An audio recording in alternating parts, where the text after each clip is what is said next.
Hi there, welcome to this short presentation of my experience of building the Hasegawa 1/48th Ki-44 Shoki. The focus of this project was on the markings and the finishing, with an attempt to replicate the mottled camouflage and weathered paintwork that was such a feature of Japanese aircraft of the period. A little bit of history.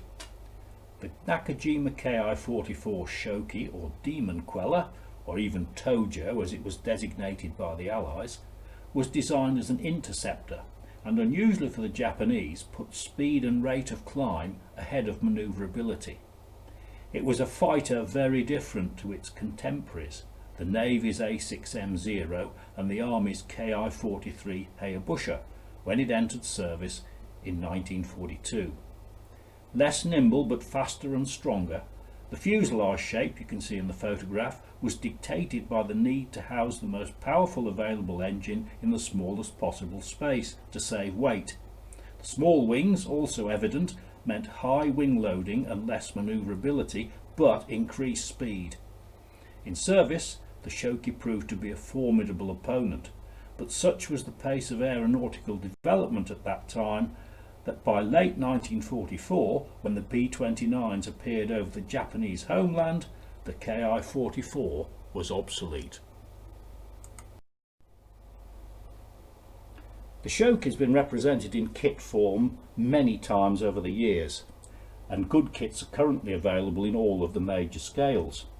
In the fairly random selection I've shown here, the old Otaki Ari is a favourite of mine, and would have been my build of choice for this project if the Hasegawa kit hadn't come along first.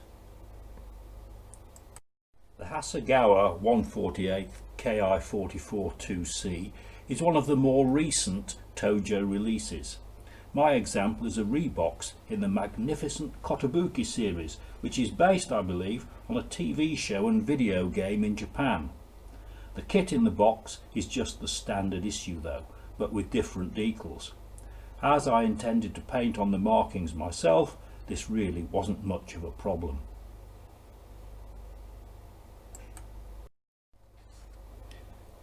As you would expect from a recently produced kit from Hasegawa, the standard of moulding is very good, with no annoyingly placed sink marks or flash to be found anywhere. The breakdown of parts is completely orthodox, with none of the over-engineering that I see creeping into some of the most modern kits. The lower wing shows the well-done surface detailing, consisting of finely engraved lines. Good to see a wheel bay that's moulded to the correct depth too. The cowling is a lovely moulding of a deceptively complex item. To enhance the build, two Eduard products were used. FE163 etched brass detail set and the EX087 canopy wheel masks.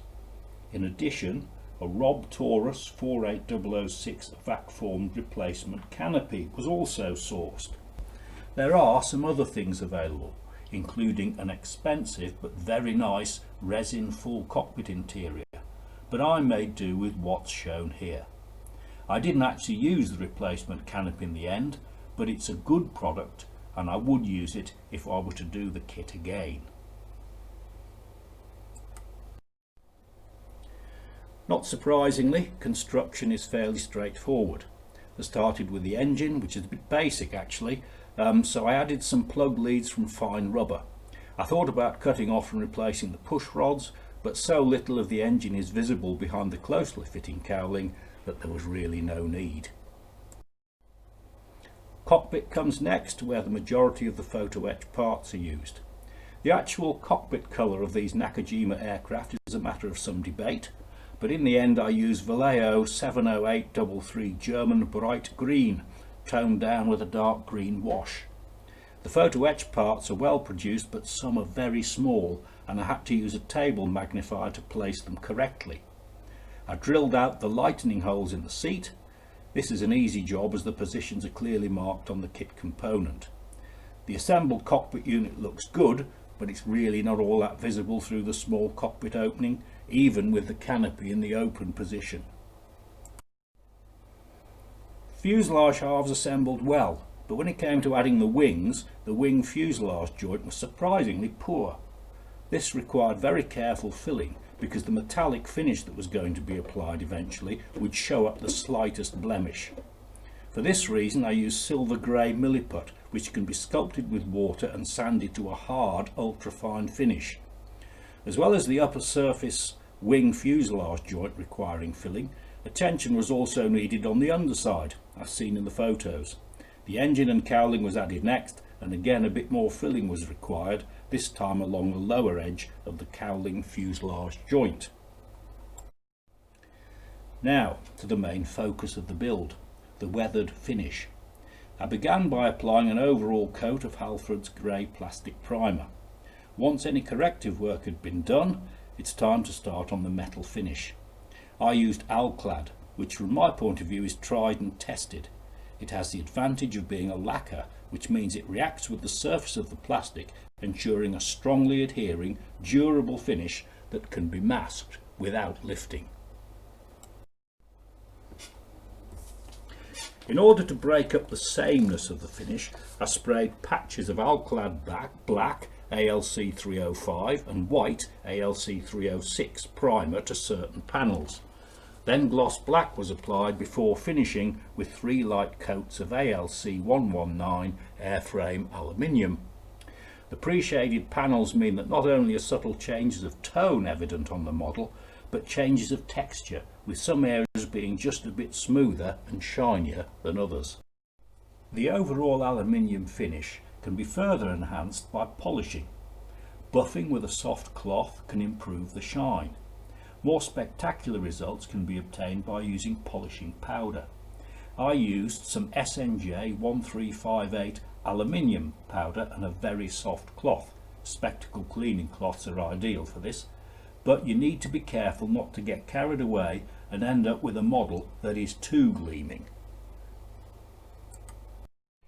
At this point I added the yellow wing leading edge ID stripes using Vallejo 71002 medium yellow.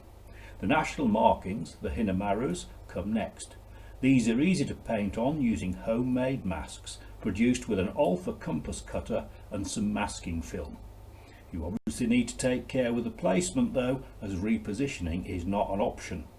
I used Tamiya XF2 for the white and Vallejo 71003 RLM23 for the red, incidentally. Small flakes of the colour were lifted when the masking was removed, but this was just what I wanted as it revealed the bare metal underneath. If you want to avoid this, it's probably better to use enamel paints for the markings or even good quality decals. The newly built Shokis were delivered to the Sentais or squadrons in this natural metal state with the basic national markings. It was up to individual units to add any sort of camouflage if they wanted to. This explains why photographs show aircraft from the same Sentai in a range of different finishes, varying from natural metal through green dapple to almost solid colour. It also explains why the dapple is seen on the outside of the undercarriage doors, as the aircraft was standing on its undercarriage while the ground crew did the painting, and the doors were an obvious area to cover. Subject of my model is an aircraft from the conversion training unit based at Akino Army Flying School in Japan in the spring of 1944. It had a tight if rather uneven mottle finish which I applied with my recently acquired new airbrush, a Hardran Steenbeck Infinity. In order to help capture the unevenness of the mottling, I used a 0.4mm tip to do one side of the fuselage and a finer 0.2 to do the rest. The real job was probably done by at least 2 ground crew working simultaneously. They wouldn't be exactly the same in how they did their job, so that may explain the unevenness you see between different areas on the same aircraft. The colour was from AK Interactive IJAF set AK2265 AO Midori Iro. The fine tip of the airbrush allows a nice tight mottle with no need to mask off the Hinamarus and yellow ID stripes. It's very easy to get paint spatter or runs while spraying mottle patterns. 2 things I've found to help avoid this. are by keeping the paint thin and the air pressure low. 10 to 12 psi works for me. I also find that acrylics tend to dry on the tip of the needle, blocking the paint flow. A frequent quick dab with a damp cotton swab solves this. The unit markings on the tail proved a bit of a problem. There was no decal in the kit or in my spares box, and the shape was too complex for a stencil.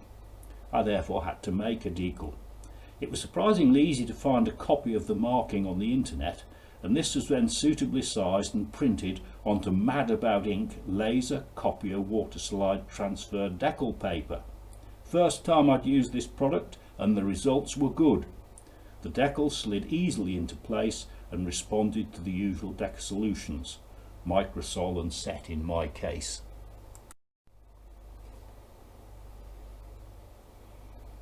Here's some chip and peel weathering.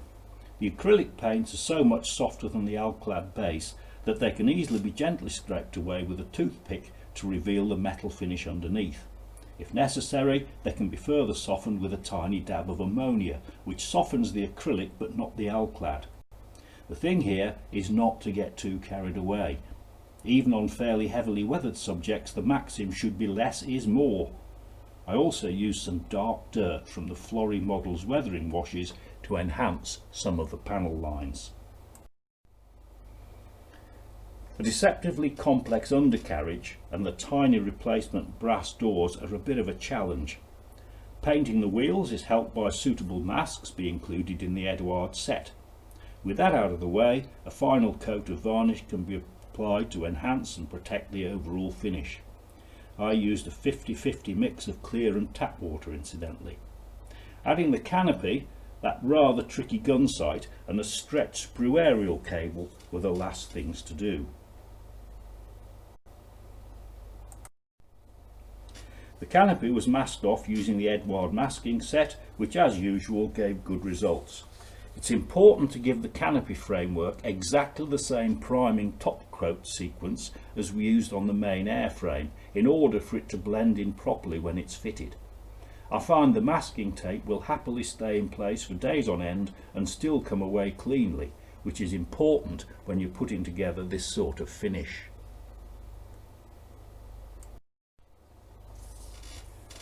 It's always pleasing to look at a completed model and feel that it matches the image you had in your mind when you first started. It's also good to have tried some new products and techniques and built up the experience bank on the way. I've never considered myself much good at weathering models and have a few disaster stories to prove it, but I felt I've made a bit of progress with this project.